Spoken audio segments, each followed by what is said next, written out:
Pelo que és, eu te louvarei, porque o teu Filho entregaste por nós, o único Filho teu, fez-se caminho de conciliação, sendo o primeiro de muitos irmãos. Digno és, Pai Criador.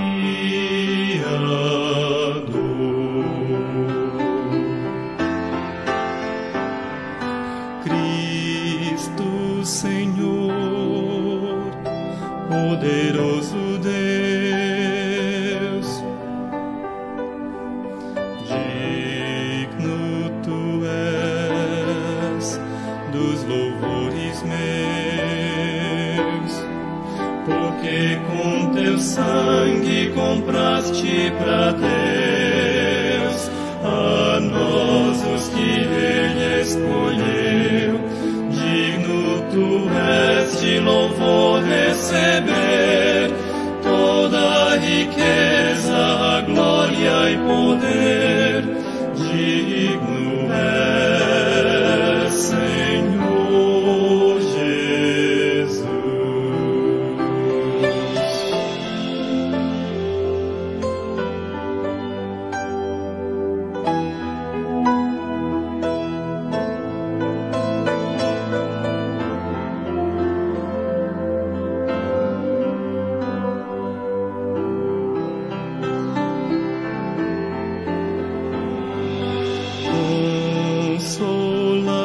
Consolador, Santo Espírito, do meu louvor, tu és digno, porque nossos passos guiaste à luz, fizeste-nos vir à cruz. Enches a vida de amor e razão, faz-nos brilhar em meio à escuridão.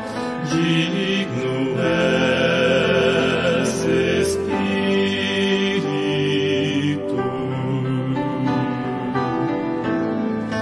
Digno és, triuno Deus. Digno és, triuno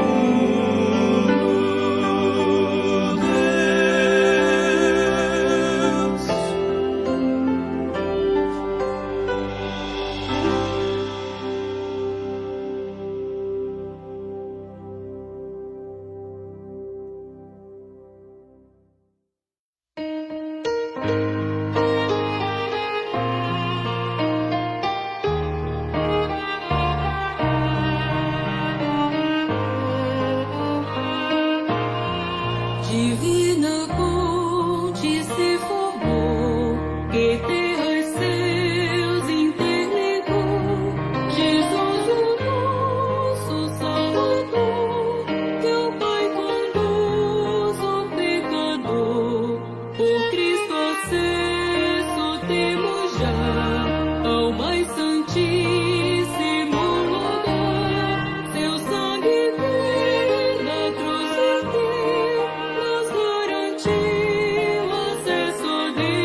Bom dia aos irmãos, bom dia àqueles que nos assistem pelo Facebook também. Convido todos a desligarem os seus celulares, os irmãos que estão presentes, vou deixar no silencioso para não vir a atrapalhar o nosso culto. Nós vamos iniciar falando o nosso versículo do ano.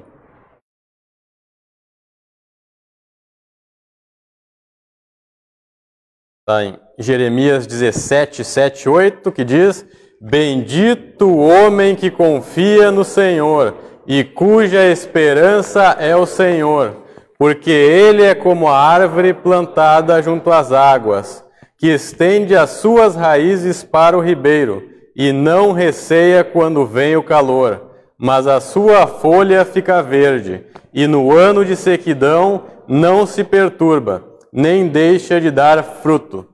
Jeremias 17, 7 e 8. Primeiro hino dessa manhã, hino número 2 do Voz de Melodia. Grande é o Senhor.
Graças a Deus, podemos cantarmos sobre a grandeza do nosso Deus.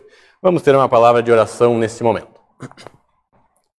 Então, Deus amado Pai, queremos agradecer ao Senhor, a Deus, pelo privilégio que temos de estar cultuando ao Senhor, de estar realmente estendendo nossas vozes, ó Pai, a Ti, e também poder, muito em seguida agora, aprender mais da Tua Palavra, Deus, conhecer mais dos Teus atributos, ó Pai, porque como Teus filhos nós devemos conhecê-lo cada vez mais e nos espelharmos, ó Pai, em tudo que o Senhor fez e faz, ó Pai. Queremos lhe pedir, ó Deus, que o Senhor esteja abençoando essa manhã, que nós possamos sair daqui realmente revigorantes, ó Deus, em meio a tantas situações, tribulações, né, que o mundo tem enfrentado, nós temos enfrentado, ó Deus, que possamos estar encontrando a paz do Senhor, a confiança em Ti, ó Pai, para que possamos fazer tudo de acordo com a Tua vontade, Senhor. É isso que eu lhe peço, em nome de Cristo. Amém. Bom, nesse momento vamos passar para os avisos.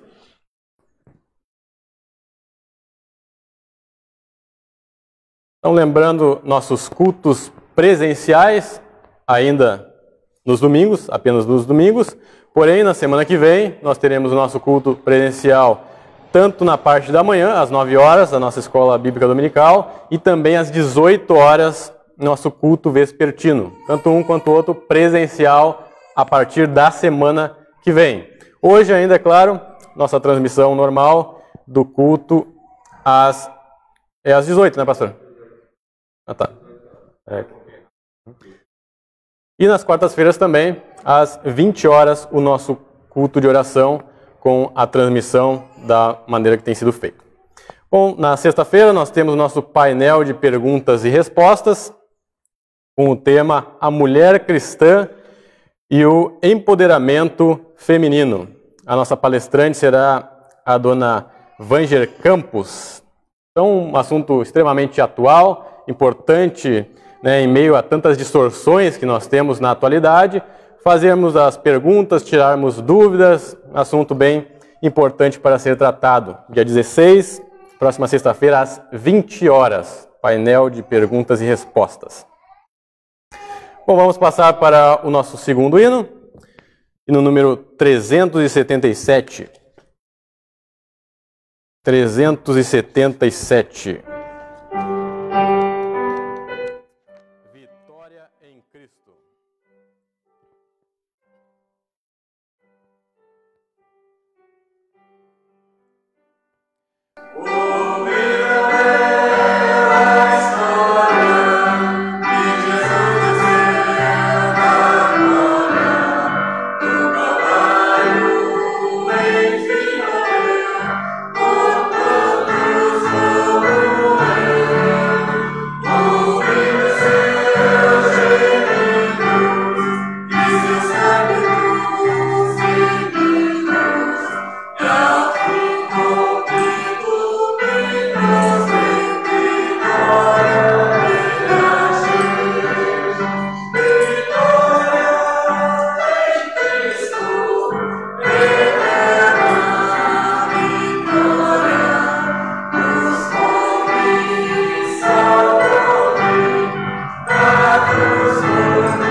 Amém. Graças a Deus pelo tempo que temos para cantar, entoar louvores ao Senhor. Quero reconhecer aqui os nossos visitantes. Nós temos hoje, pela graça do Senhor, o pequeno Roque, que está conosco, né? Graças a Deus pela presença. A senhora que está do lado da dona Ângela, não é a primeira vez que vem? Marisa, graças a Deus pela presença da senhora também. Não temos ninguém que nos visita pela primeira vez, no demais, todos são de casa. Ou então, a palavra está com o pastor Wesley.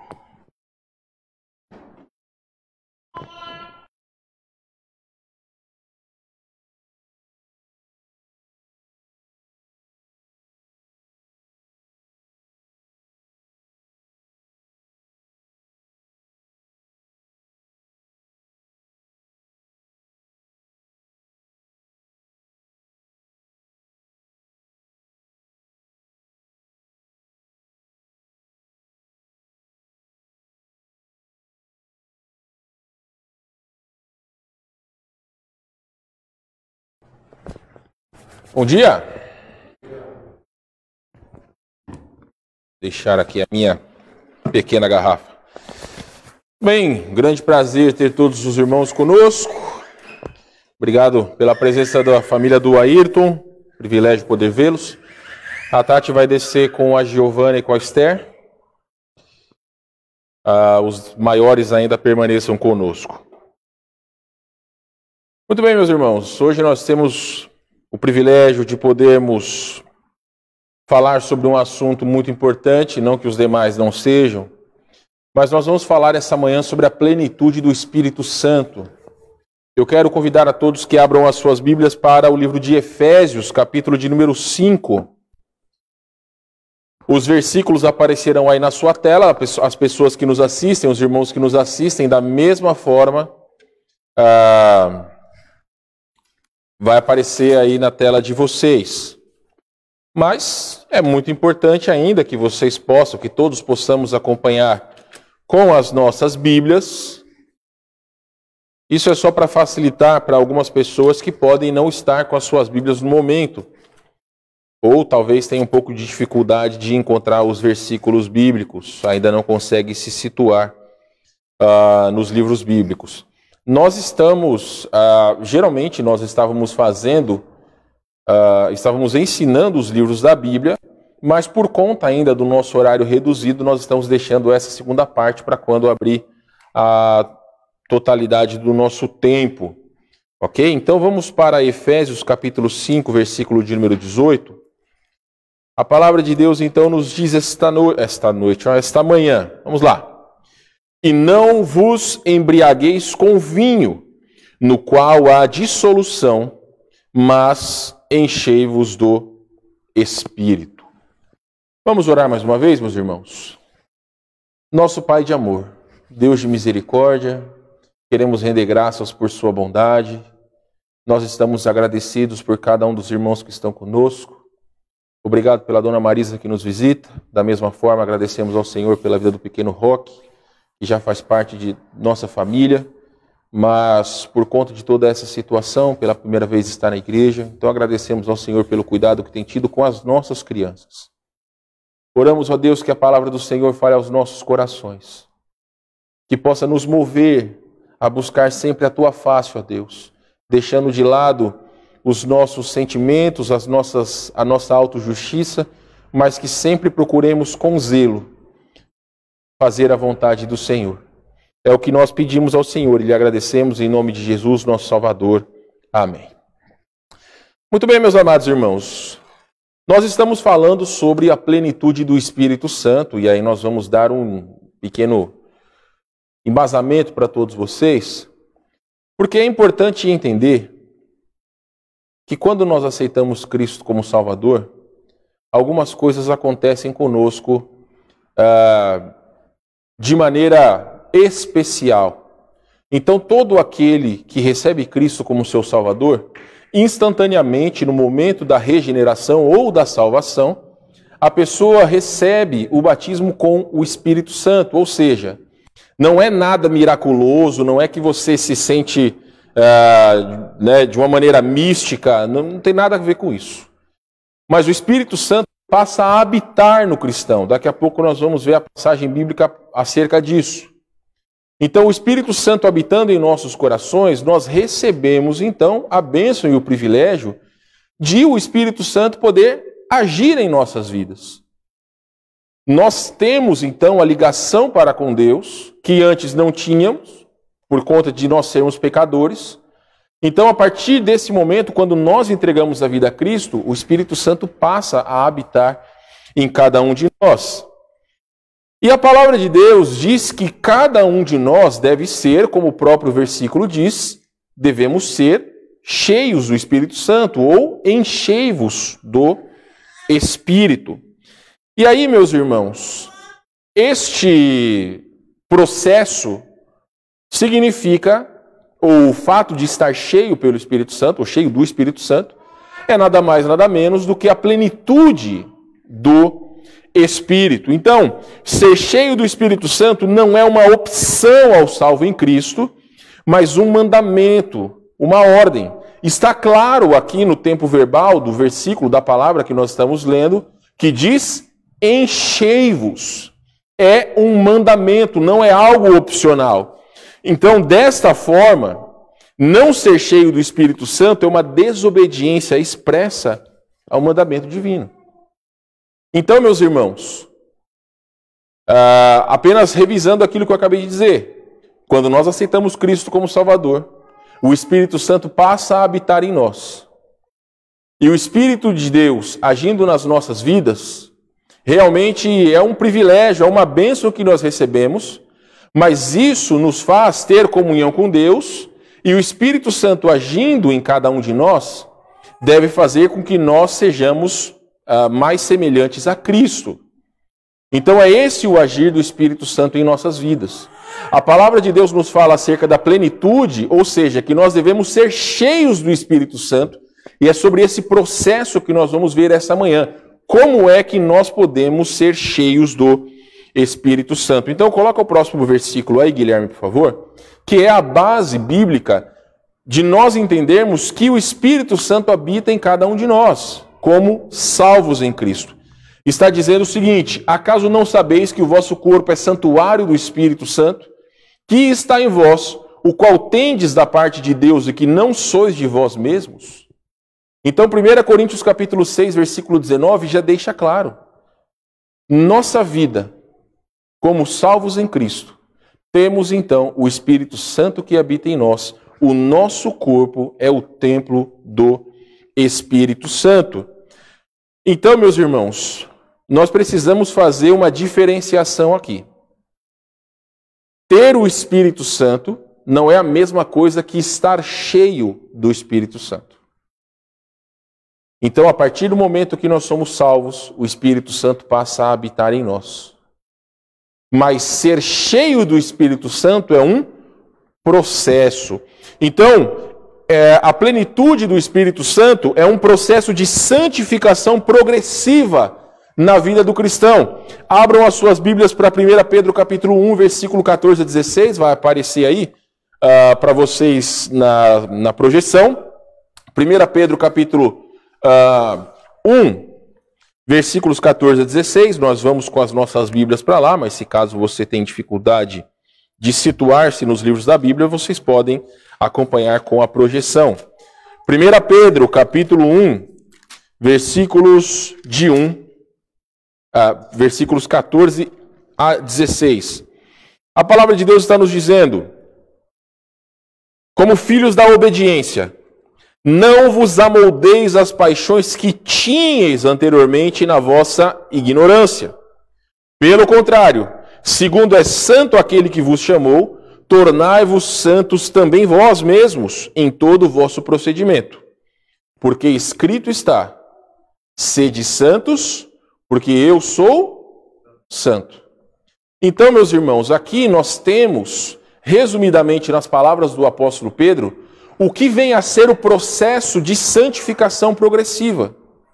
Ele fala no versículo 14, novamente: não vos amoldeis às paixões que tinhais anteriormente na vossa ignorância. Ou seja, Ele começa dizendo que como filhos da obediência. É nada mais, nada menos do que aquilo que o apóstolo Paulo fala em 2 Coríntios 5,17. Que se alguém está em Cristo, é uma nova criatura. As coisas antigas já passaram e eis que se fizeram novas. Ou seja, em Cristo, nós não devemos nos amoldar aos padrões de vida daqueles que não são salvos. E aí o versículo 15 diz que, segundo é santo aquele que vos chamou, tornai-vos santos também vós em todo o vosso procedimento. Ou seja, o processo de santificação é algo que vai durar toda nossa existência nesse mundo. Enquanto nós estivermos aqui, o processo de santificação, ou seja, o processo de nós nos tornarmos a imagem de Cristo vai durar por toda a nossa estadia neste mundo.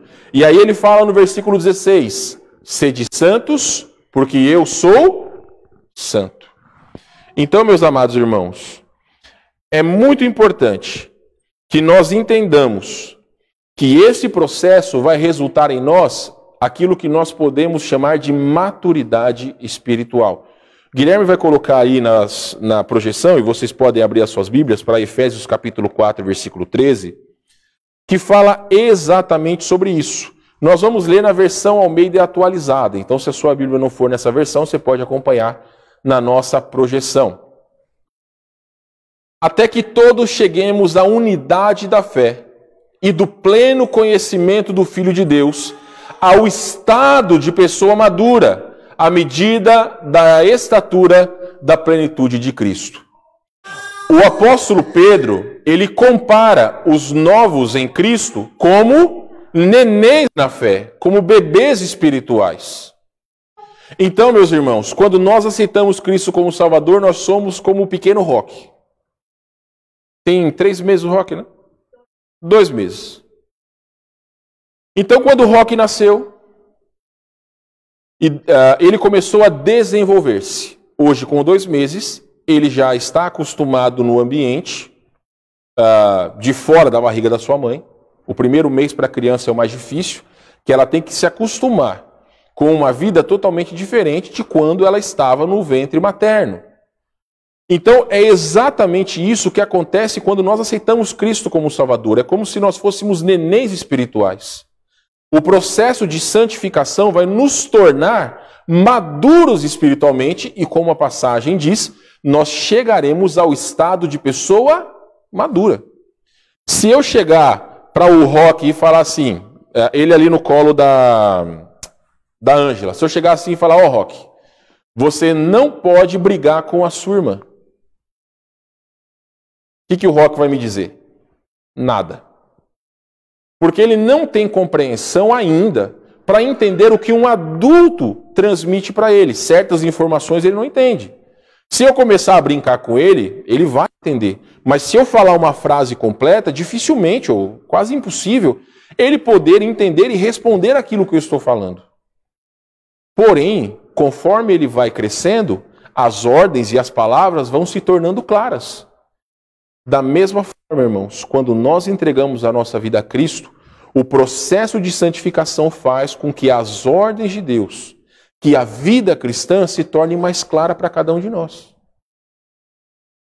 Certas pessoas, quando eram, ou nós mesmos, quando éramos novos na fé, certas coisas para nós não faziam sentido. Como, por exemplo, por que Deus permite certas coisas na vida daqueles que são salvos? Quando você é novo na fé, às vezes você não entende por que a vida se torna tão difícil pelo simples fato de você ter entregado a sua vida a Cristo. Porque as pessoas pensam o seguinte, mas agora que eu sou filho de Deus, agora que eu entreguei a minha vida a Cristo, as coisas não deveriam ser mais fáceis? Não. De maneira alguma. Você ser salvo em Cristo não é uma segurança, uma garantia de que nunca mais vai haver problemas. Você ser salvo em Cristo significa que quando os problemas vierem, você está seguro nas mãos de Deus. Porque o cristão, ele nunca está sozinho. Nós sempre podemos contar com a ajuda de Deus nas nossas vidas. Então, a plenitude do Espírito Santo é a atuação dele no sentido de tornar o salvo em Cristo controlado por Deus. Entenderam, meus irmãos? A plenitude do Espírito Santo é a atuação dele no sentido de tornar o salvo em Cristo controlado por Deus. Então, o que nós lemos lá em Efésios 5:18 deixa claro que encher-se do Espírito é ser habitado por ele em plenitude. O que é plenitude? É o estado de algo que está pleno. Então, um copo cheio de água, ele está pleno. Ele está cheio. Nós precisamos buscar realmente um desejo sem igual, estarmos cheios do Espírito Santo. Meus queridos, apesar da plenitude do Espírito Santo ser uma atividade divina, o apóstolo Paulo deixa claro, e não só ele, mas a palavra de Deus deixa claro que existem algumas condições na vida do crente para que isso aconteça. E é isso que nós vamos ver essa manhã. Como é que nós podemos ser plenos ou cheios do Espírito Santo? Existem algumas atitudes que nós devemos ter, e é sobre isso que nós vamos ver essa manhã. A primeira atitude que nós devemos ter para sermos cheios do Espírito Santo está em 1 João 9. Guilherme vai colocar o versículo ali. Vocês podem abrir as suas Bíblias. Irmãos, deixa eu falar uma coisa bem sincera para todos vocês. Existem muitas distrações, principalmente para vocês que estão aqui. Sejam pelas crianças, sejam pelo alarme que está tocando, seja pelo barulho dos carros lá fora. É um exercício de concentração. Porque se existe alguém que não quer que nós demos ouvidos à palavra de Deus, é Satanás. Então as coisas começam a acontecer justamente no momento que nós estamos na igreja. Crianças são crianças, elas vão agir conforme a sua natureza. E nós vamos entender, justamente pelos momentos que nós estamos passando, que elas têm que ser da forma que são. Não dá para você falar para uma criança de meses para que ela fique quieta como um adulto. Ela vai ser criança.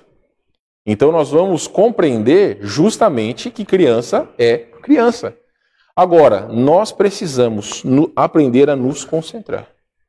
Então tira todo o seu foco de barulhos externos, de coisas que podem lhe chamar a atenção para aquilo que é mais importante para cada um de nós, que é a palavra de Deus. 1 João 9 diz o seguinte: se confessarmos os nossos pecados, Ele é fiel e justo para nos perdoar os pecados e nos purificar de toda injustiça. Eu gosto sempre de pontuar a primeira palavra deste versículo. Aqui nós temos um advérbio condicional, ou seja, uma condição. Para que tal coisa aconteça, é necessário que esta condição seja feita ou seja concluída. Começa dizendo a palavra se. Nós, como salvos em Cristo, nós temos os meios de fazer com que nós possamos ter comunhão com Deus. E para que nós tenhamos comunhão com Deus, é necessário que os pecados sejam confessados. Porque Deus é fiel e justo para perdoar os pecados. Aqui não está dizendo que os pecados não serão, ou determinados pecados não serão perdoados. Está dizendo que se nós confessarmos os nossos pecados, eles serão perdoados. Mas é necessário que esta condição seja feita para que os pecados sejam perdoados. Qual que é essa condição? Confessá-los. Então, se nós confessarmos os pecados, então, todos os pecados em nossas vidas devem ser confessados. Pois é o pecado que entristece o Espírito Santo. Efésios 4:30. Vai aparecer na sua tela, vocês abram as suas Bíblias aí. Efésios capítulo 4, versículo 30. Diz para nós o seguinte. Efésios 4:30. E não entristeçais o Espírito de Deus, no qual fostes selados para o dia da redenção. Deixa eu só explicar para vocês o que vem a ser este selo do Espírito Santo. O selo do Espírito Santo é uma operação distinta que ocorre de maneira simultânea com a regeneração. Então, algumas coisas acontecem a partir do momento que nós aceitamos Cristo como Salvador. O Espírito Santo passa a habitar em nós, e isso é o batismo com o Espírito Santo. O batismo com o Espírito Santo é não só o Espírito Santo habitar em nós, como a partir daquele momento nós fazemos parte do corpo místico de Cristo, que é a igreja. Místico no sentido de que é a igreja universal, não a denominação, mas a igreja dos salvos de Cristo em todas as épocas. Mas também, quando nós aceitamos Cristo como Salvador, nós somos selados com o Espírito de Deus. Ou seja, essa figura do selo se refere à marca divina como resultado da salvação. Vocês se lembram que quando nós estudamos, ou enquanto nós estamos estudando o livro de 2 Timóteo, diz que o Senhor conhece os que lhe pertencem?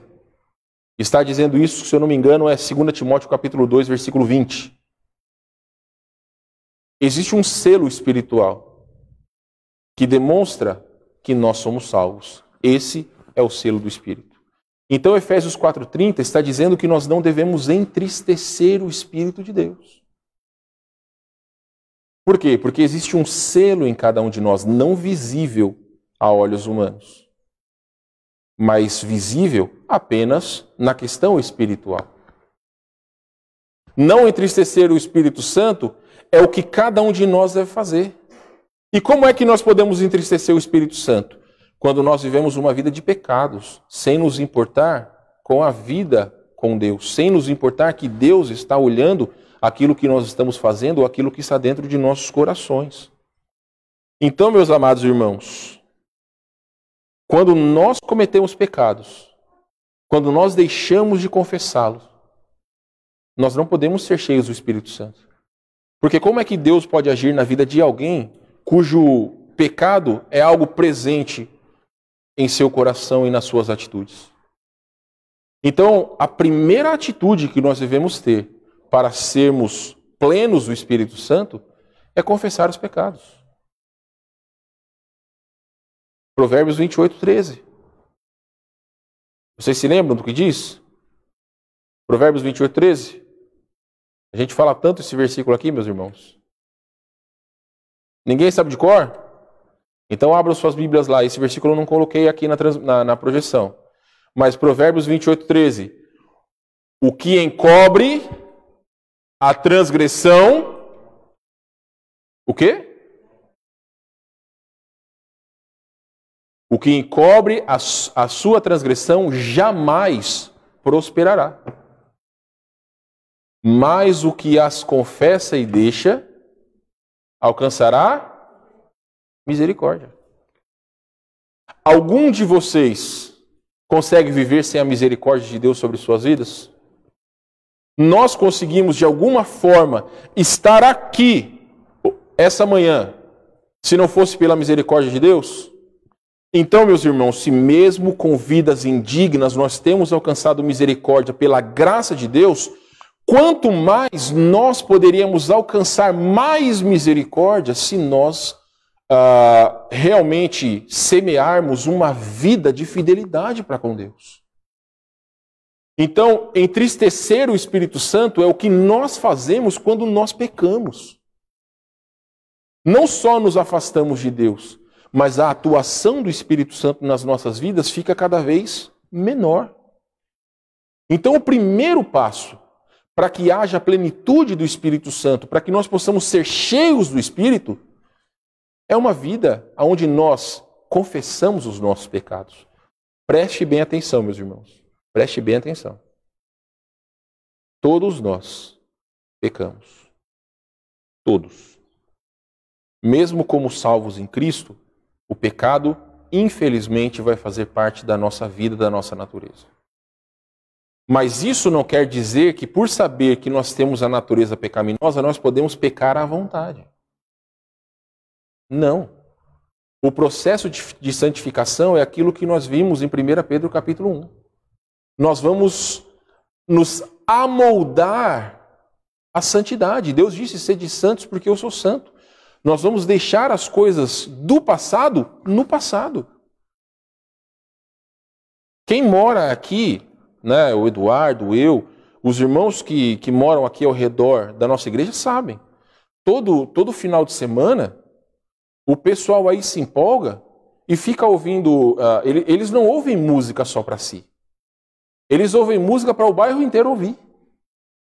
Só que ontem, os limites eles foram rompidos. Porque eles não se contentaram em ter uma só pessoa ouvindo música na maior altura. Mas uma pessoa de um lado estava ouvindo um estilo de música e outra pessoa de outro lado estava ouvindo outro estilo de música. Então parecia que eles estavam combatendo entre si para ver quem ficava mais alto.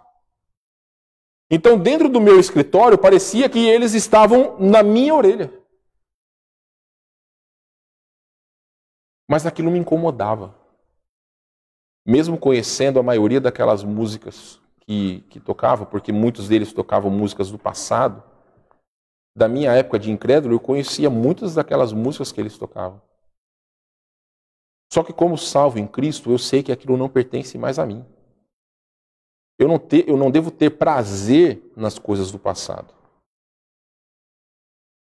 Isso é o processo de santificação. É saber que tudo aquilo que desagrada a Deus não deve ser feito, não deve ser cumprido. Primeiro passo para a plenitude do Espírito Santo é uma vida onde os pecados são confessados. Segundo passo está em Romanos capítulo 6, versículos 13 e 19. Vamos lá, Romanos capítulo 6, versículo 13 e 19. Primeiro vai ser o versículo 13, depois o versículo 19, está na versão Nova Almeida atualizada. Então, se você não tem essa versão, pode acompanhar aí na projeção. Também não ofereçam os membros do corpo ao pecado como instrumentos de injustiça, mas como pessoas que passaram da morte para a vida.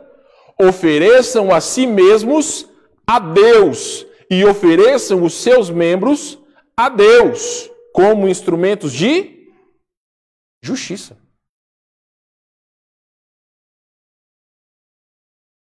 Vou fazer um parênteses aqui.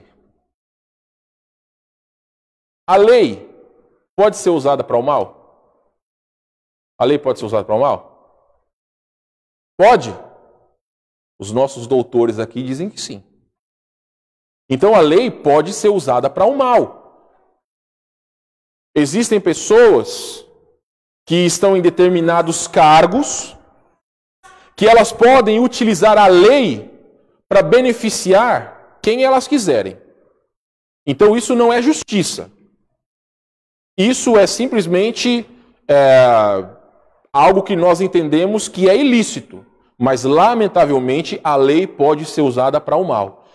O apóstolo Paulo está dizendo que o nosso corpo deve ser usado como instrumento de justiça.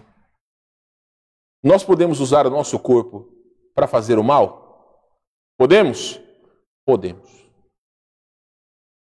Mas não é a vontade de Deus. Próximo versículo, Guilherme, por favor. Versículo 19 diz o seguinte: falo em termos humanos, por causa das limitações de vocês, assim como ofereceram os seus membros, para que fossem escravos da impureza e da maldade que leva à maldade. Assim ofereçam agora os seus membros para que sejam servos da justiça para a santificação. Meus queridos,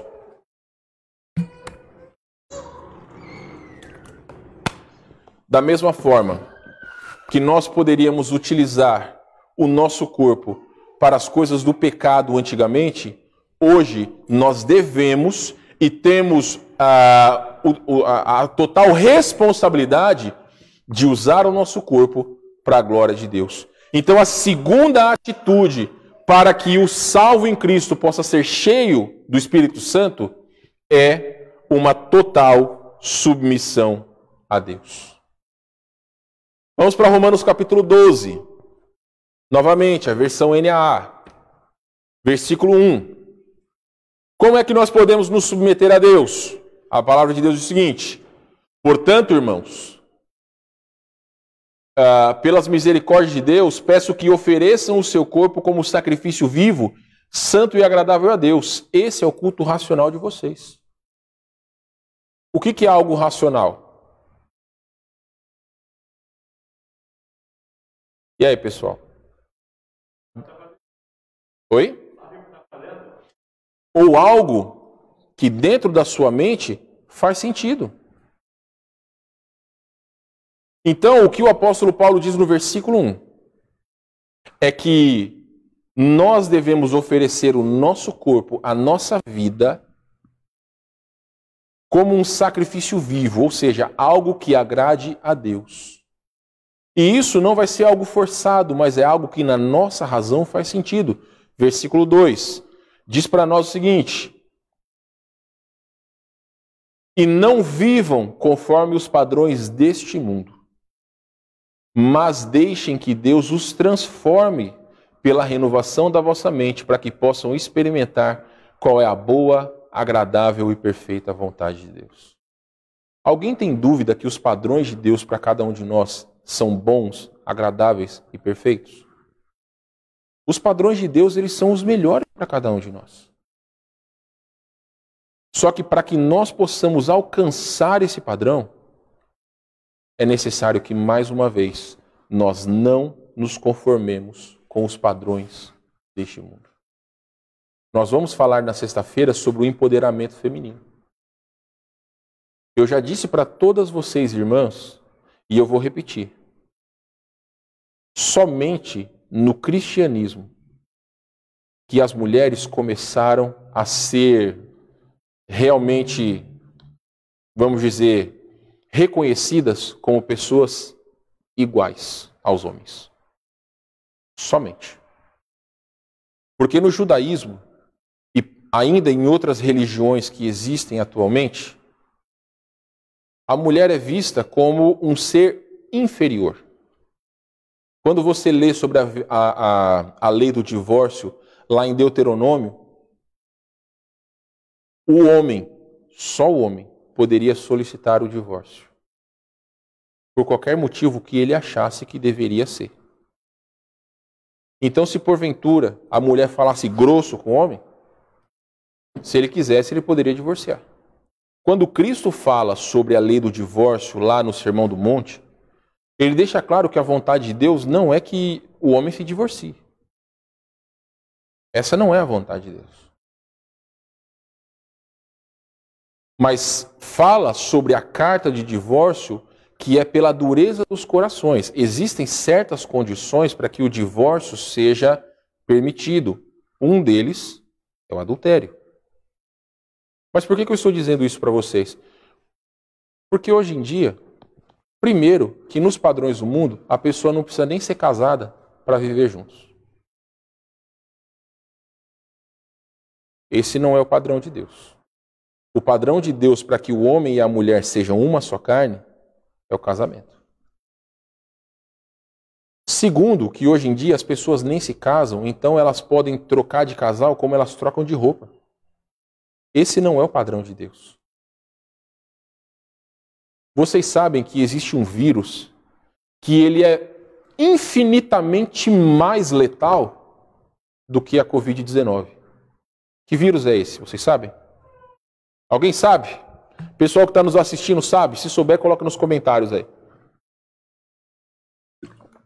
Qual que é o vírus mais letal de hoje em dia? Que não é a Covid-19. Que mata milhões e milhões de pessoas. Milhões de pessoas. Cada ano. HIV. A AIDS não é um vírus? O HIV, como que ele é transmitido? na maioria das vezes, por conta de relações sexuais. Meus queridos, eu posso dizer para vocês, sem sombra de dúvidas, que um casal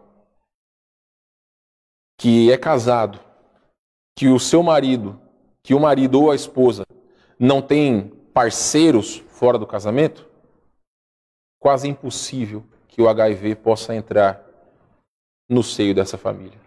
Eu conheço casos que pela transfusão de sangue a pessoa pegou HIV. Mas se não for por meio de relações sexuais ilícitas, dificilmente essa situação acontece.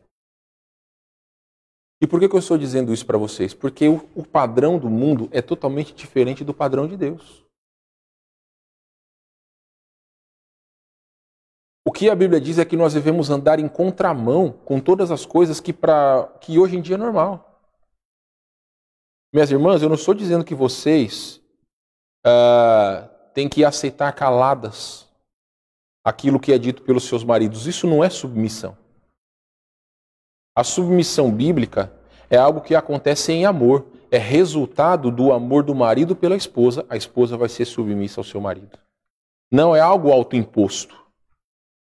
De maneira alguma. Então, o que Paulo está dizendo é que nós devemos ser submissos a Deus e à sua vontade. O mundo hoje em dia, ele é muito mais atuante na vida do cristão do que há tempos atrás. Nós falamos na sexta-feira, no painel de perguntas e respostas, sobre a tecnologia. Quantos de nós, irmãos, tínhamos acesso ao mundo de iniquidades que é a pornografia hoje em dia, há 20 anos atrás? Eu me lembro que quando eu ia na locadora, que hoje nem existe mais, eu pelo menos não conheço locadora nenhuma aqui em Porto Alegre.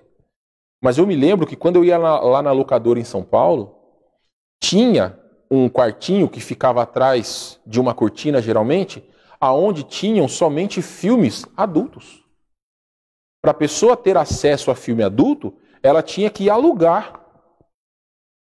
Hoje em dia, qualquer criança que tem acesso ao celular livre, ela pode ter acesso a um mundo de iniquidades. Na minha época, para ouvir música, só tinha duas maneiras. Ou você ficava horas e horas esperando a música que você queria no rádio, ou você comprava um Walkman. Quantos de vocês foram ricos e tiveram um Walkman aí na sua vida? Só eu e o Paulo. Eu tive um Walkman. A Ana, você sabe o que é o Walkman? Não sabe, né? Não sabe o que é o Walkman, não, né? Então tá, um dia eu te mostro. Então, irmãos, esse tipo de coisa para as crianças não tem. Você já viu o Walkman? Sim? Já viu? Já viu, Vitória? Já viu um Walkman?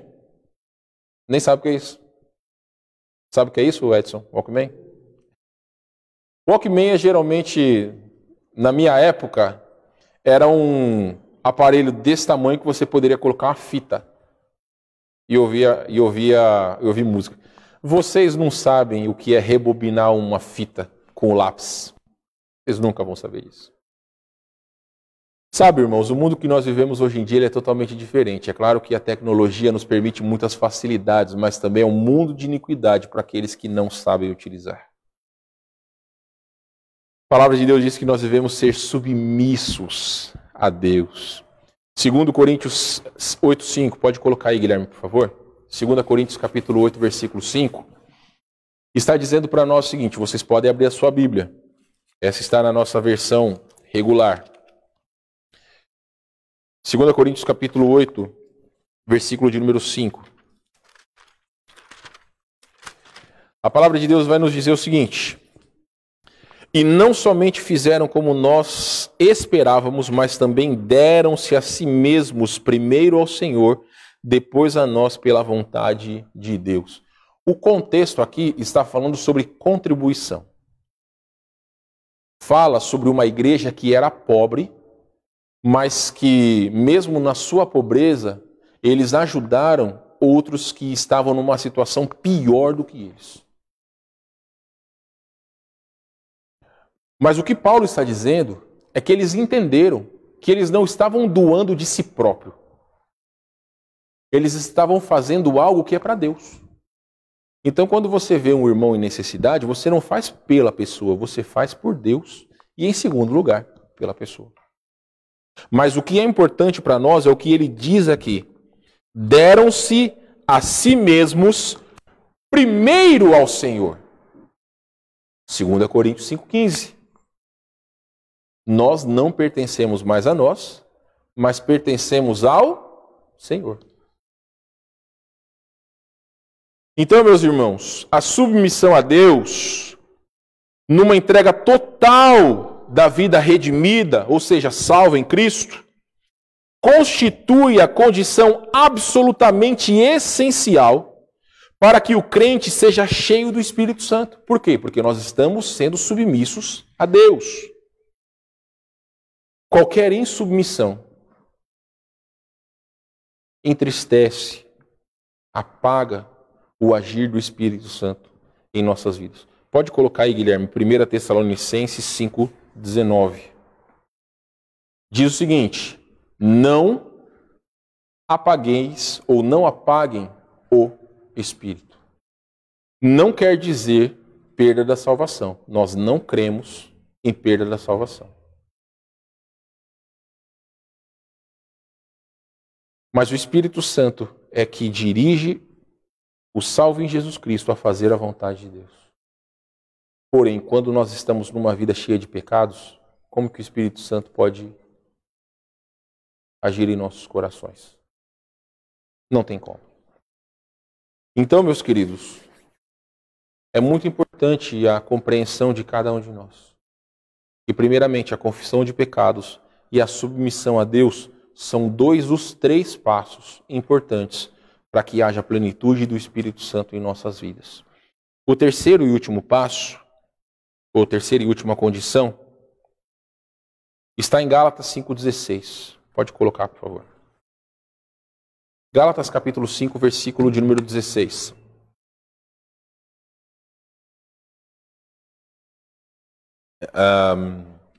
Próximo versículo, Guilherme, por favor.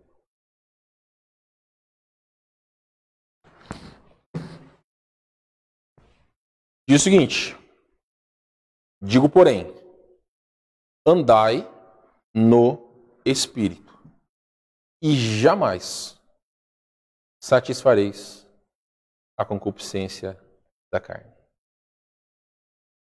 Qual que é o tempo verbal da palavra andai? Meus irmãos, é o presente. Porém, nós estamos falando do imperativo. É uma ordem. Vocês estão em Gálatas 5,16? Eu não coloquei para as pessoas da projeção, então as pessoas podem ler ali Gálatas capítulo 5. Vamos continuar a leitura? Porque aí nós vamos entender o que são essas concupiscências ou esses desejos da carne. Preste bem atenção. Porque a carne, versículo 17, milita ou luta contra o espírito, e o espírito contra a carne, porque são opostos entre si, para que não façais o que porventura seja do vosso querer. Nós, como salvos em Cristo, entendemos quais devem ser as nossas responsabilidades. É isso que Paulo está dizendo. Nós sabemos que há uma luta em nós entre fazer o certo e fazer o errado. O Espírito Santo habitando em nós, nós vamos fazer aquilo que é certo. Se mesmo o Espírito Santo habitando em nós, nós dermos ouvidos para os nossos desejos pecaminosos, nós estamos permitindo que a carne ou o pecado, ele tenha vitória sobre nós. Continua. Versículo 18.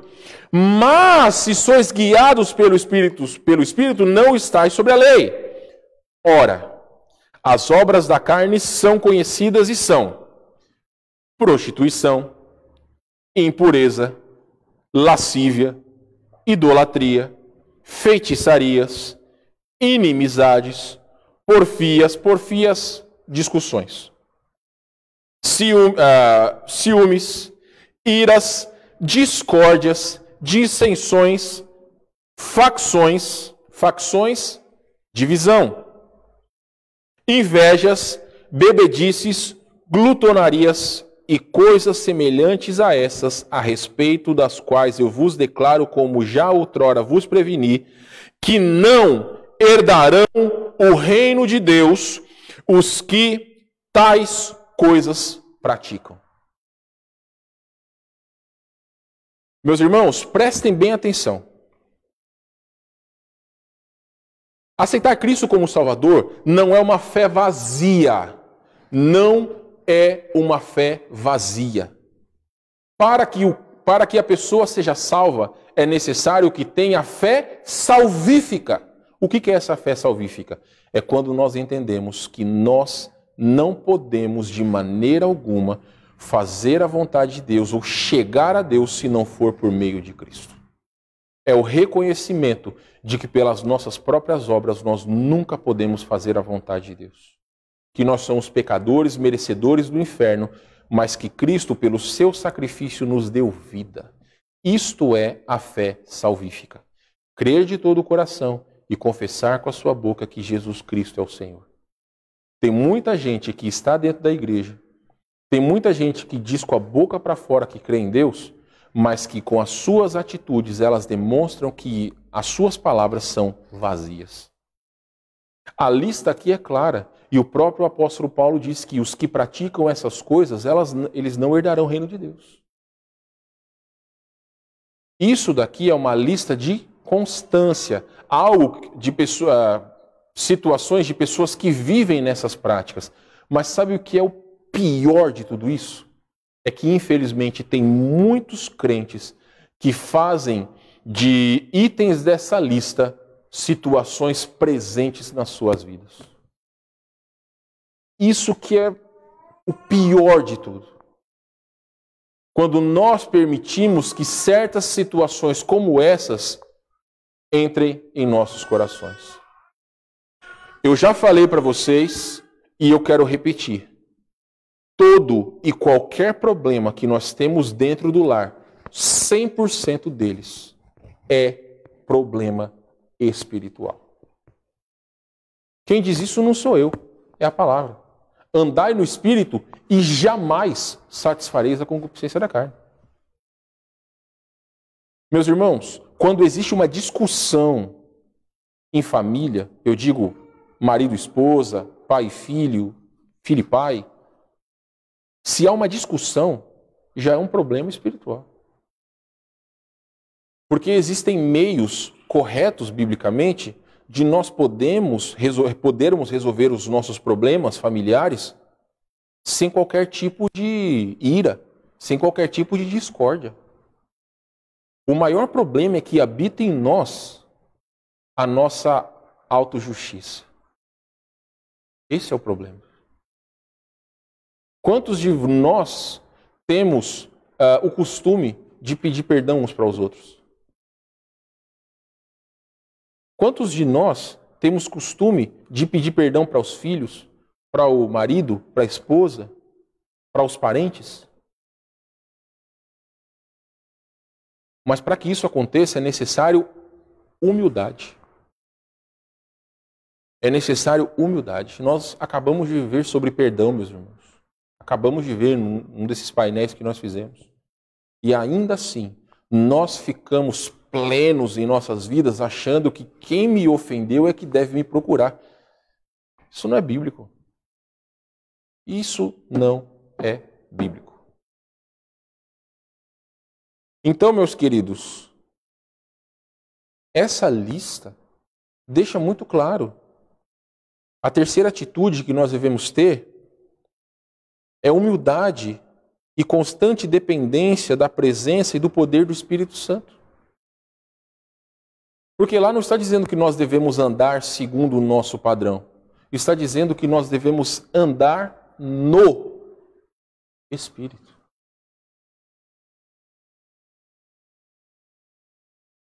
Coloca a próxima referência aí, Guilherme, por favor. Preste bem atenção. Quando nós permitimos que o Espírito Santo haja nas nossas vidas e nos nossos corações, nós entendemos que nós seremos cheios do Espírito Santo. Vai haver a plenitude do Espírito Santo em nossas vidas. Qual que é a consequência positiva disso? Paulo fala, Gálatas 5, 22 e 23. Mas o fruto do Espírito é amor, alegria, paz, longanimidade. Longanimidade é paciência. Benignidade, bondade, fidelidade, mansidão e domínio próprio. Contra essas coisas, não há lei. Você acha que existe limite dentro da sua família ou dentro da família da fé? Será que é muito ruim se nós vivermos uma vida de amor, de alegria, de paz e por aí vai?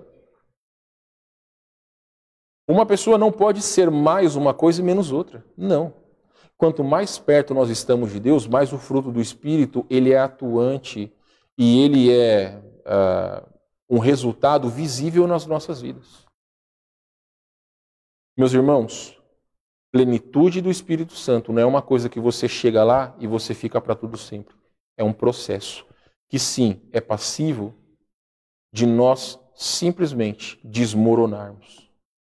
Quando nós abrirmos o nosso coração, as nossas atitudes, os nossos olhos para o pecado.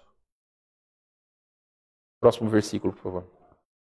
Versículo 25 vai dizer para nós o seguinte: se, olha a condição aí novamente, vivemos no Espírito, andemos também no Espírito.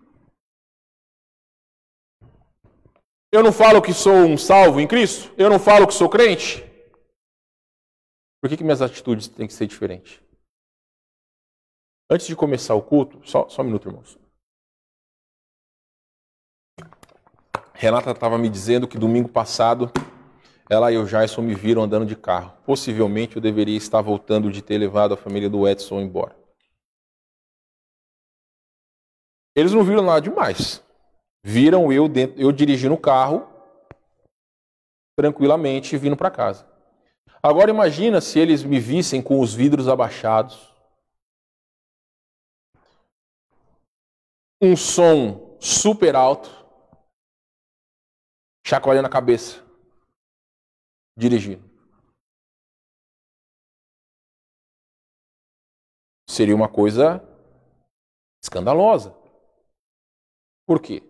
Porque como ovelhas dessa igreja e partes de nosso ministério, eles sabem que aquilo que é pregado aqui neste púlpito deve ser vivido em minha vida.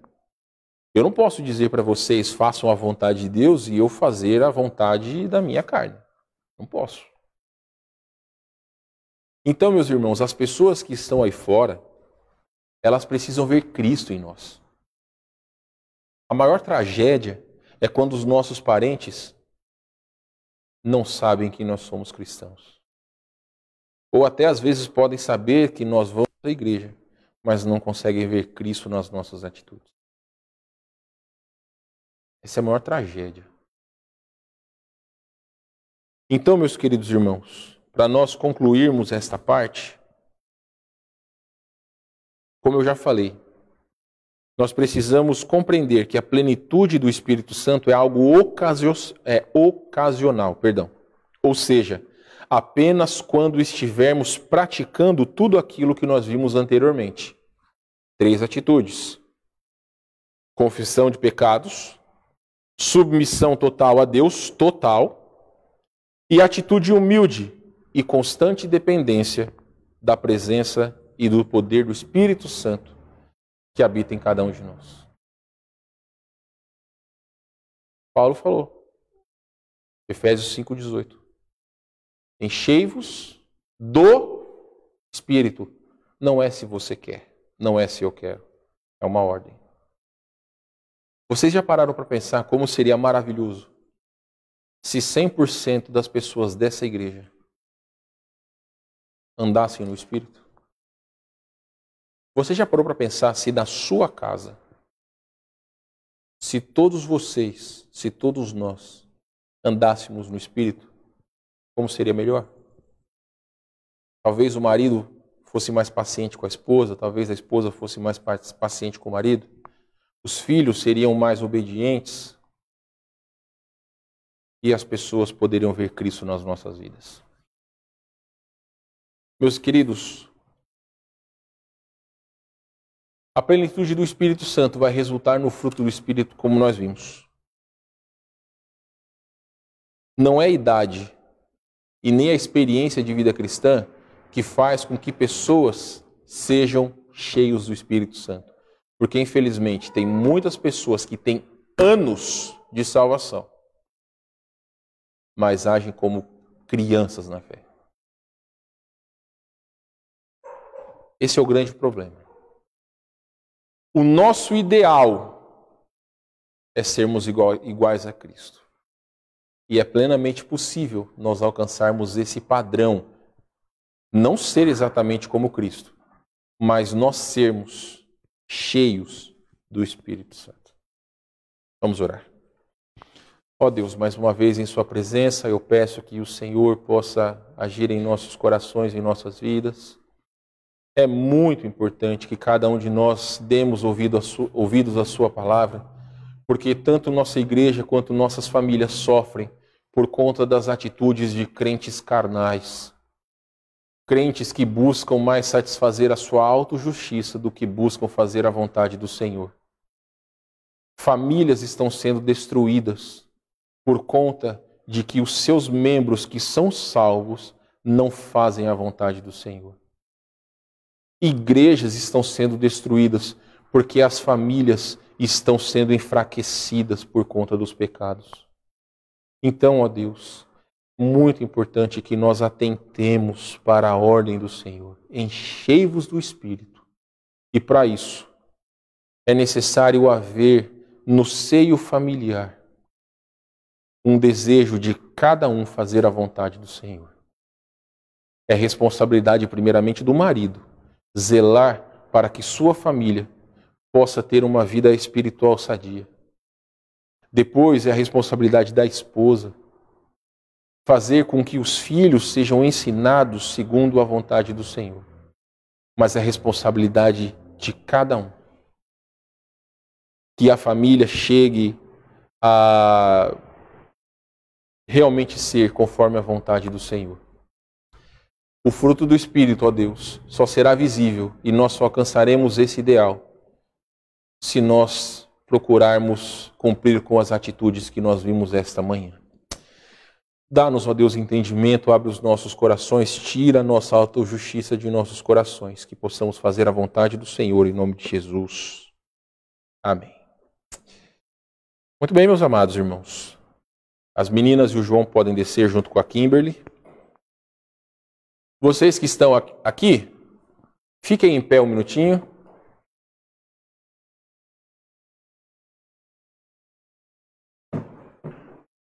Dá um pouco de espaço aí, ó. Abram os braços para cima, para baixo. Quiser tomar uma água, vocês podem tomar. Quem está em casa pode fazer a mesma coisa. Nós vamos ter o nosso tempo de escola dominical. Se quiserem ir lá, podem ficar à vontade. Mas se caso não quer, pode sentar. Pegue sua apostila e vamos para a nossa lição sobre Deus é perfeito. Podem se assentar, irmãos. Vamos para a página de número 65. Se você tem a sua apostila, página 65.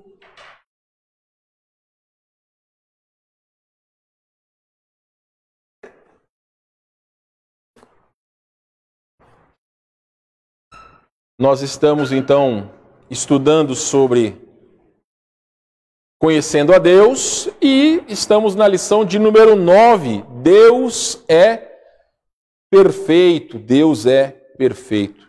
Algumas coisas nós já vimos, vamos passar rapidamente, vou só ler a introdução que nós lemos na semana passada.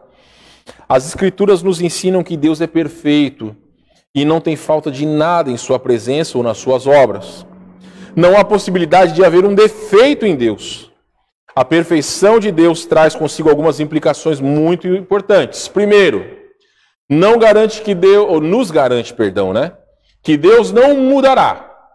Ele não pode se tornar melhor do que já é, pois ele já é perfeito. E também não pode se tornar algo menor do que é, pois assim deixaria de ser Deus. Em segundo lugar, nos dá a certeza de que Deus é digno da nossa confiança absoluta. Então, meus amados irmãos, nosso Deus, ele é perfeito, não segundo os nossos padrões, mas segundo aquilo que nós temos visto. Ele é perfeito nas suas obras. Nós vimos na semana passada as primeiras duas perguntas sobre as obras de Deus são perfeitas. Hoje nós estamos na pergunta de número 3, se você tem a sua apostila, se não tem, você pode acompanhar comigo. Mas antes de nós lermos o versículo, a pergunta de número 3 é a seguinte: o Deus de toda a criação está trabalhando na vida de cada cristão.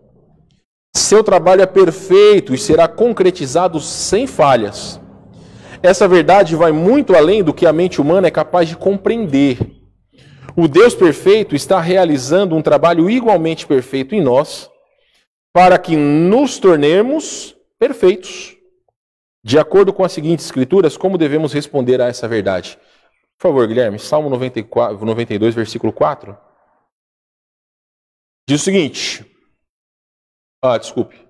Isso, vamos lá. Salmo 92, 4. Pois me alegraste, Senhor, com os teus feitos. Exultarei nas obras das tuas mãos. Pode voltar, por favor.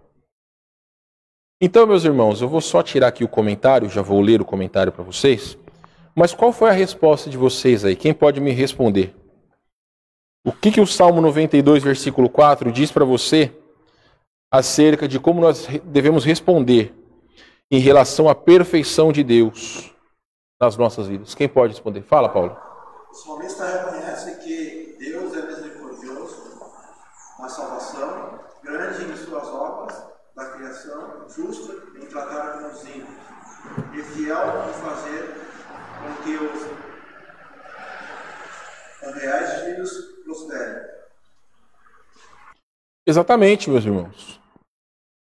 O comentário que eu fiz, que eu coloquei aqui de João Calvino é o seguinte: o que produz alegria em nossos corações é a exibição que Deus faz de si mesmo na qualidade de Pai e de sua profunda e vigilante preocupação por causa de nosso bem-estar. Como, em contrapartida, a causa de nossa brutal indiferença é nossa incapacidade de conhecer e saborear o propósito designado das obras de Deus. Então, meus irmãos, nós sabemos, e daqui a pouco nós vamos ver acerca da vontade de Deus, tudo aquilo que o Senhor faz nas nossas vidas é perfeito segundo o seu bom entendimento. Às vezes nós achamos que aquilo que nós queremos ou aquilo que nós fazemos é o melhor para cada um de nós, mas os pensamentos de Deus estão muito acima dos nossos. Então, como disse Calvino, nós precisamos saborear, conhecer e saborear o propósito designado das obras de Deus. Vamos para o Salmo 107, versículo 22. Salmo 107, versículo 22. Por causa da posição do sol, fica batendo em mim aqui, aí eu estou vendo aqui na transmissão, que atrapalha um pouco, mas a gente procura dar um jeito aí da próxima vez. Mas enfim, acho que dá para todo mundo ver ali. Salmo 107, versículo de número 22. Ofereçam sacrifício de ações de graças e proclamem com júbilo as suas obras. Você respondeu essa daí, Jason? Então diga aí, Renata. O que a senhora respondeu aí? Ser agradecido com orações e anunciar com alegria as obras de Deus. Então ser agradecido com orações e anunciar com alegria as obras de Deus. Anunciar com alegria as obras de Deus. O comentário que eu coloquei aí para vocês é o seguinte: as ações de graça são as melhores oferendas e agradarão ao Senhor melhor do que um sacrifício. E que eles declarem suas obras com alegria para a sua honra e para o incentivo de outros. Então, meus irmãos, a vontade de Deus é que nós sejamos perfeitos como Ele é. Claro que o pecado atrapalha bastante esse ideal. Quem está fazendo o curso comigo às terças-feiras sabe. Nós estamos tendo a responsabilidade de cada dia colocar 5 bênçãos no grupo social, na rede social. Por quê?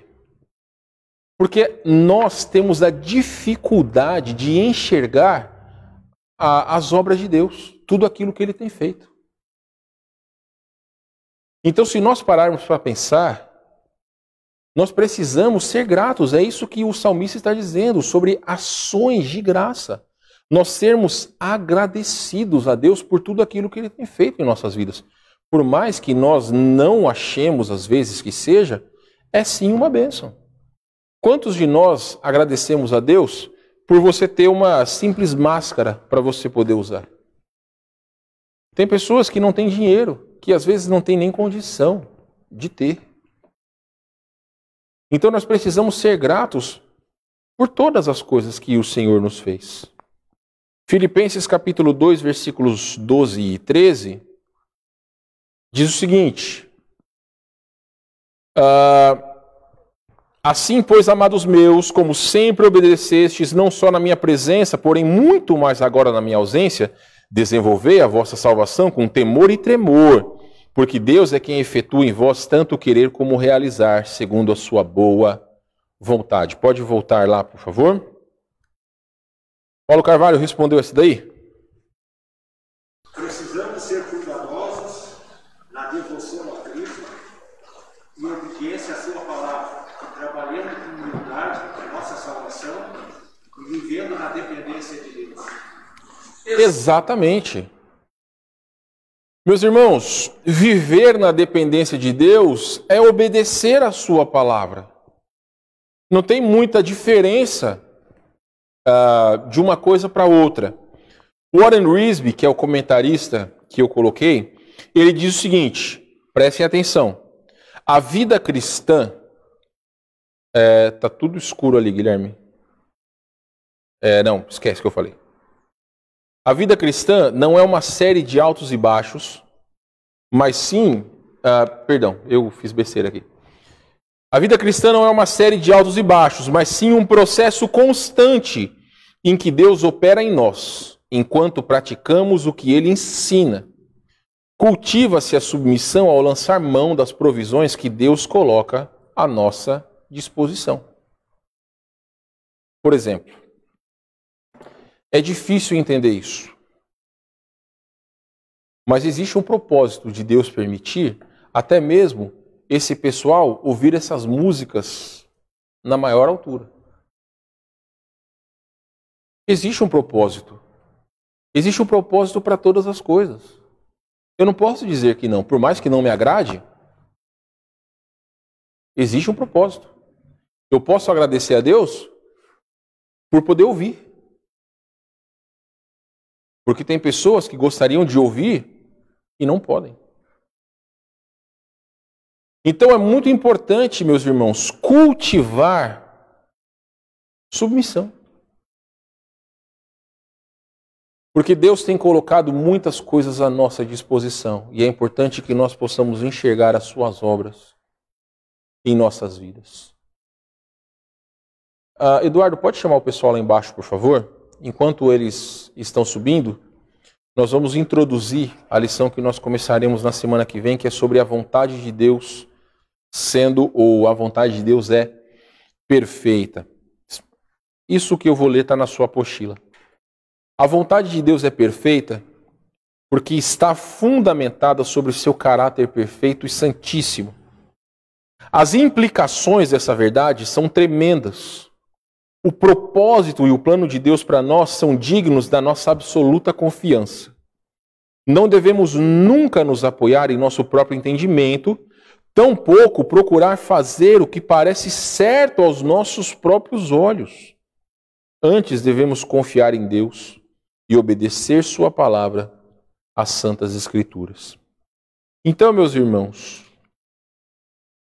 Romanos 12, 1 e 2, que é até nós vamos ler Romanos 12, que é a próxima pergunta, fala sobre a vontade de Deus. E a vontade de Deus é clara na sua palavra.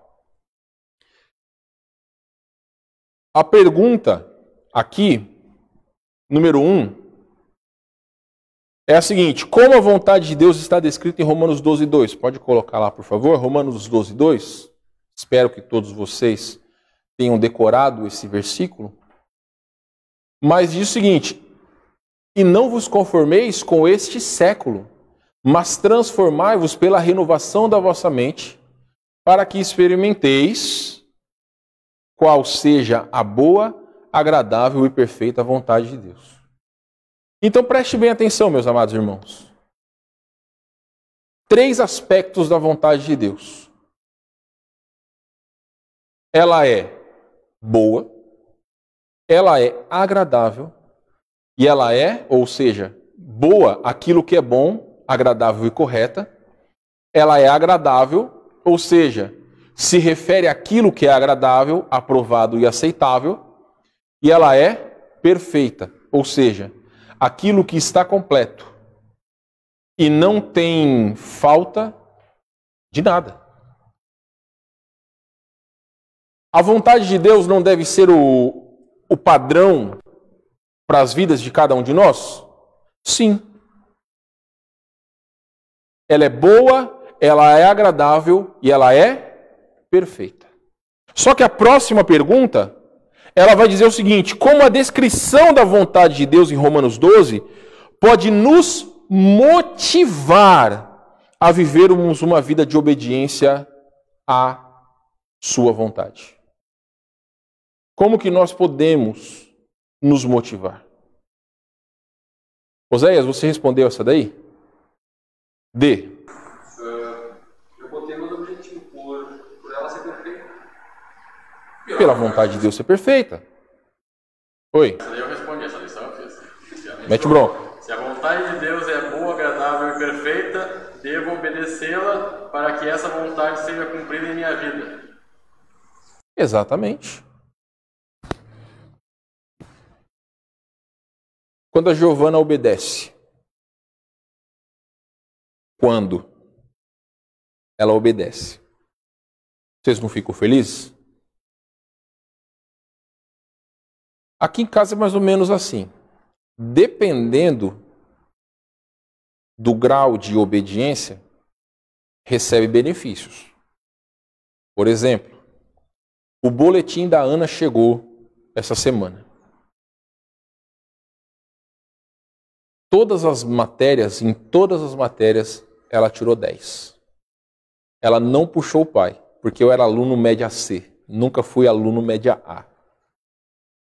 Mas ela tirou 10 em tudo.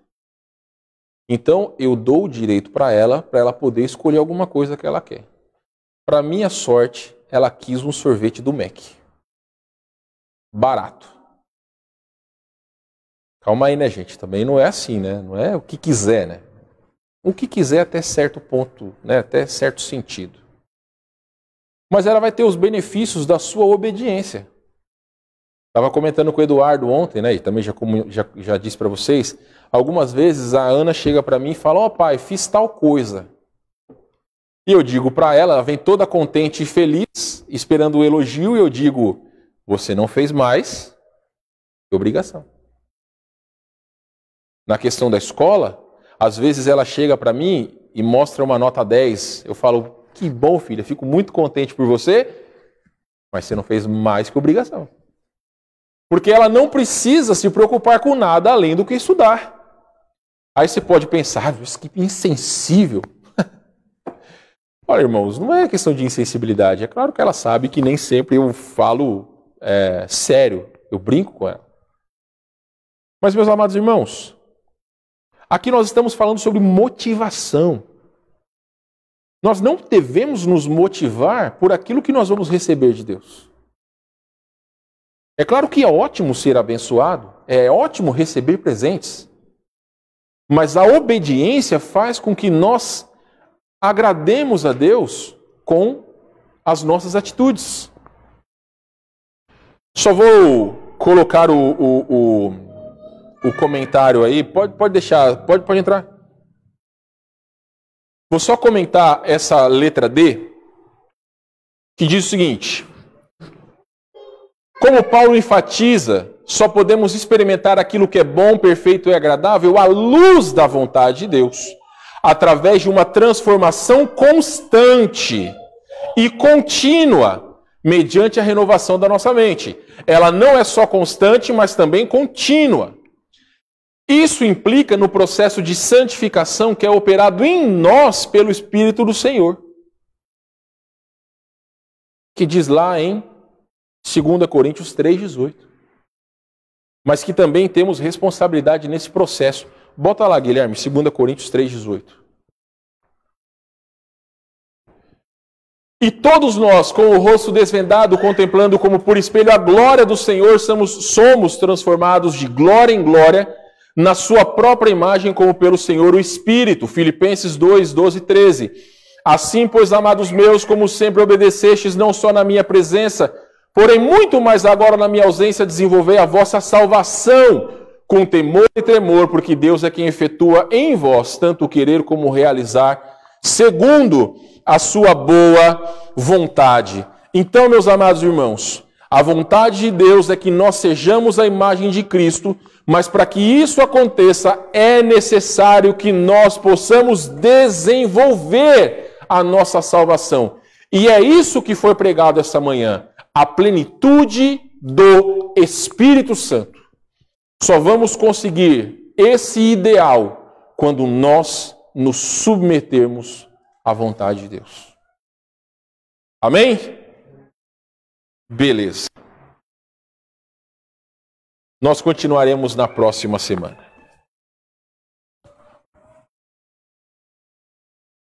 Sim. Acabou? A bateria está embaixo na...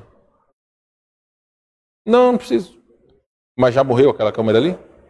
Tá. É por isso que travou ali, né? Mas o pessoal está me ouvindo. Pode deixar o auditório aí, não tem problema. Pega a bateriazinha para mim aí, por favor, da câmera.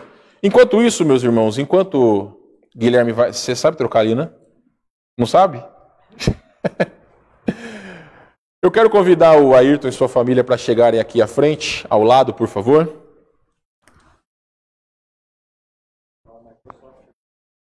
Não, precisa. Posso trocar aqui enquanto o pessoal nos ouve ali, podem ver o Ayrton e sua família ficando em pé.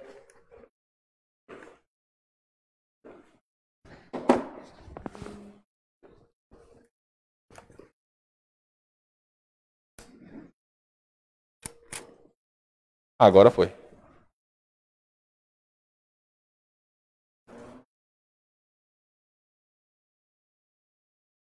Sim. Voltou? Então bota outra mesmo, não tem problema não. Bom, meus queridos, hoje pela manhã nós temos o privilégio de ter essa família conosco. Dona Marisa, né? Obrigado por sua presença. E temos este bochechudo no colo dela, que é o Roque. Por conta do distanciamento, eu vou orar por esse rapaz, mas nós vamos manter esta distância. Porque o que abençoa ele é Deus. Mas então nós estamos nesse momento, o Guilherme vai... eu acho bom, talvez... Não consegue? Essa daqui não ligou? Não? Tá, não tem problema. Então, de qualquer forma, nós queremos fazer a apresentação do Roque. É um privilégio a família do Ayrton estar conosco. Também, obrigado, Dona Marisa. E nós vamos orar nesse momento, para que Deus possa abençoar essa criança, possa abençoar essa família, e que seja a vida desse rapaz para a glória do Senhor. Vamos orar então, meus queridos? Oremos então. Senhor nosso Deus, nós queremos agradecer ao Senhor por essa família preciosa, a Ayrton, a Ângela, Giovana e agora o Roque. Obrigado, Senhor Deus, por essa bênção que eles têm sido. E nossa oração é que esse menino possa crescer conforme a vontade do Senhor, sendo instruído nos caminhos do Senhor. Abençoe essa família, ó Deus, para que a vontade de Deus, a vontade do Senhor seja cada vez mais presente em suas vidas. Que não só eles, como os parentes, a dona Marisa, tenham a responsabilidade de criá-lo nos caminhos do Senhor. Muito obrigado por ele estar conosco pelos seus 2 meses e que ele possa crescer em graça e sabedoria nos caminhos de nosso Senhor e Salvador Jesus Cristo. É nossa oração, nosso desejo, em nome de Jesus. Amém. Obrigado, meus queridos. Podem se assentar. Então, meus queridos irmãos, é diferente, né, por conta do distanciamento, mas, graças a Deus, pelo privilégio de termos mais uma criança na igreja. Então, vocês, tá, podem ter filhos à vontade. Não tem problema nenhum. Fico contente. A minha parte já fiz e está encerrado. Oséias e Deise estão novos. Pode ter mais uns 4 aí. Problema nenhum. Gerson e Renata. Segundo a Renata, ela vai ter 5. Está nova ainda. Tem bastante oportunidade. Amém? Meus queridos, então grande prazer ter vocês conosco. Dona Marisa, obrigado por sua presença, volte sempre. E também a Giovana está linda, como sempre, graças a Deus puxou a mãe. Né? O Roque também é bonito como a mãe, né? Eu digo que não acho um bonito, né? Mas a gente dá esse ponto de, vamos dizer assim, né? Esse ponto para o Roque, porque toda criança é linda, né? Bochechas, é maravilhoso. Então, meus irmãos, obrigado pela presença de vocês. Grande privilégio esse culto. Semana que vem nós voltamos com o culto presencial da noite. Eu acabei colocando o horário errado da transmissão. Hoje, 18 horas. 19 horas não vai ter por enquanto. Tanto transmissão quanto o culto na semana que vem, 18 horas. Hoje ainda o culto pelo celular ali, pela transmissão. Mas semana que vem aguardamos todos vocês aqui na igreja. E aí nós vamos começando a voltar ao normal. Que Deus permita que brevemente nós possamos estar com os nossos irmãos. Não voltou ainda essa câmera aí? Não tem problema. Mira para mim ali, por favor. Eu só quero falar com vocês o seguinte, meus irmãos. Eu acabei não comentando com todos vocês, mas a nossa querida irmã Irene, essa semana, ela não estava muito bem. Ela teve que ser levada para o hospital e acabou fazendo o teste do Covid, o qual deu negativo. Então, louvamos ao Senhor por isso. Se ela estiver nos assistindo, um beijo para a dona Irene. E quase chegando aos 97 anos, né? Paulo acha que é migué, né? Mas brincadeiras à parte, 97 anos agora, em novembro. Deus tem cuidado dela. Orem, continuem orando pela dona Irene, dona Ireni também. E graças a Deus porque ela está bem. Ok? Não esqueçam também de orar pela nossa querida irmã Lívia. Sim, querida.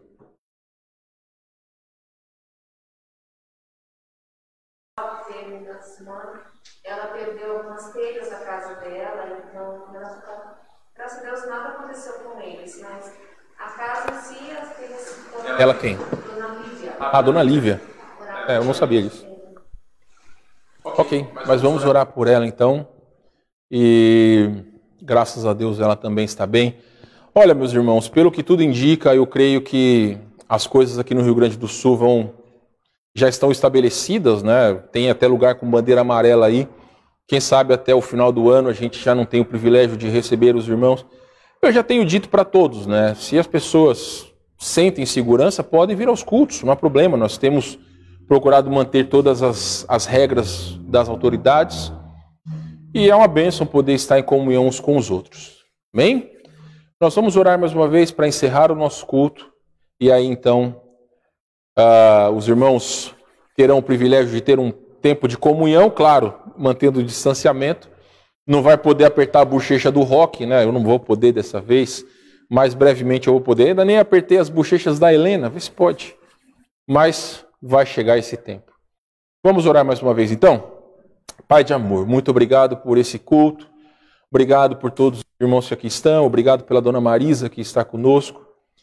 Obrigado, Senhor, pela vida do Rock, pela vida de todas as nossas crianças que são grandes bênçãos nas nossas vidas.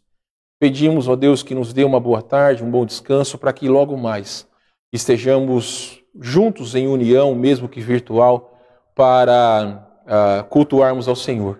Obrigado pela vida da nossa querida irmã Irene, da nossa querida irmã Lívia, que o Senhor as proteja e guarde de todo mal. Obrigado pelo livramento da vida delas. É o que nós lhe pedimos e somos gratos em nome de Jesus. Amém. Meus irmãos, estamos dispensados. Deus abençoe a todos e até a transmissão dessa noite.